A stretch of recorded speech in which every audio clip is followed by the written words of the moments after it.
In this video, we are going to discuss login issues.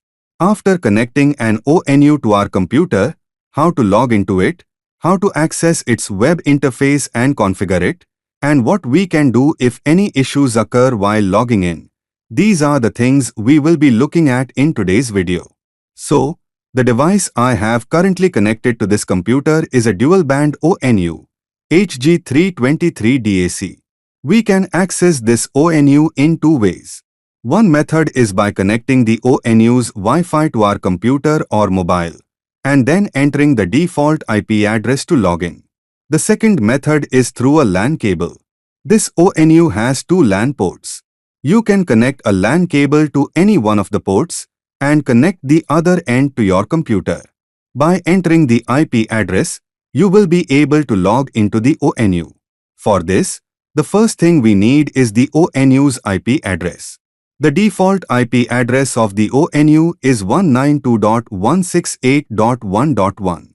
The default password is stdonu101, where ONU is in uppercase letters.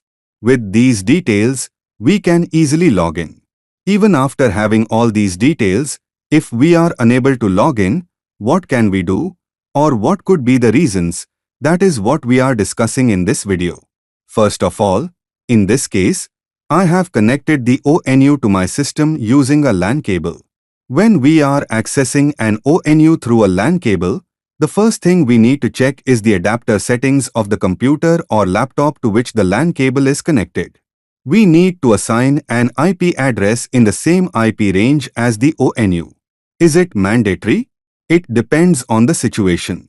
If DHCP is disabled in the ONU, we need to manually assign an IP address to our system.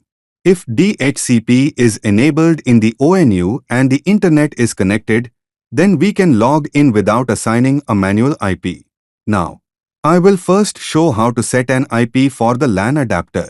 For that, go to Network Settings. Type NCPA, CPL in Run and search. Then you can directly go to the Ethernet page. Check which Ethernet becomes active when the ONU is connected. Active means those without a cross mark are active, and those with a cross mark are inactive. Now I am just unplugging and reconnecting the LAN cable from the ONU. So, check which Ethernet becomes active. Now this is the Ethernet that shows active and disconnected status. Double-click on it, then go to Properties. In Properties, select IPv4. This is how the Ethernet settings will appear. If DHCP is disabled in the ONU, only then we need to select Use the following IP address and manually enter an IP. If DHCP is enabled, we don't need to do this. In this case, DHCP is disabled in my ONU, so I am selecting Use the following IP address. If we are unable to log in by entering 192.168.1 in the browser, then first go to Adapter Settings and enter an IP. In this case, DHCP is disabled in my ONU, so I am selecting Use the following IP address. If we are unable to log in by entering 192.168.1.1 in the browser, then first go to Adapter Settings and enter an IP.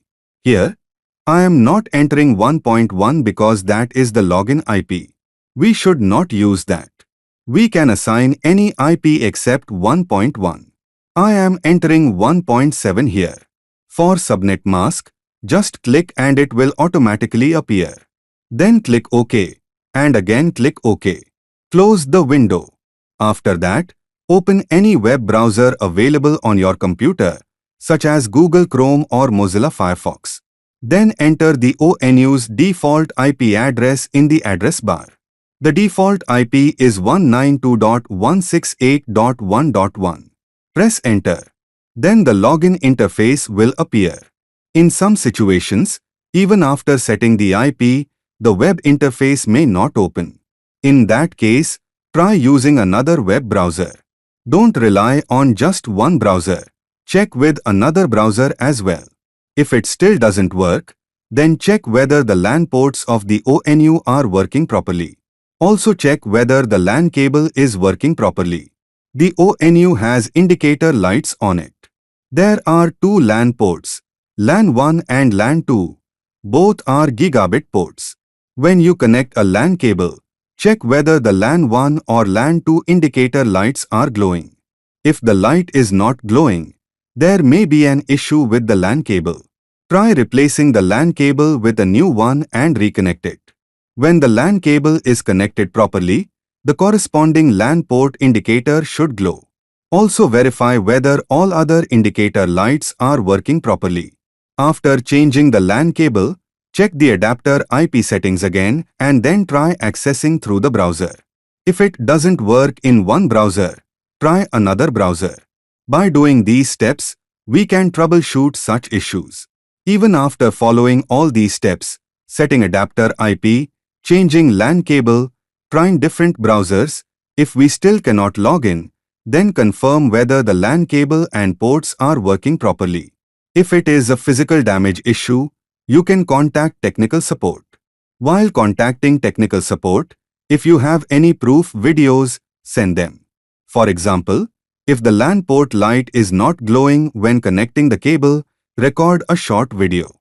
Or if the Ethernet status doesn't change even after reconnecting the cable, record a small screen recording. This is just for proof to confirm whether it is a physical damage issue. After that, you will receive a token number from technical support. Using that token number, you can send the device for service. To know the service details, contact technical support. If it is a physical damage issue, it can be resolved through servicing. Otherwise, first check all these basic things like network adapter settings and LAN cable issues before confirming whether it is a physical problem. So, by checking all these things, we can troubleshoot login issues like this.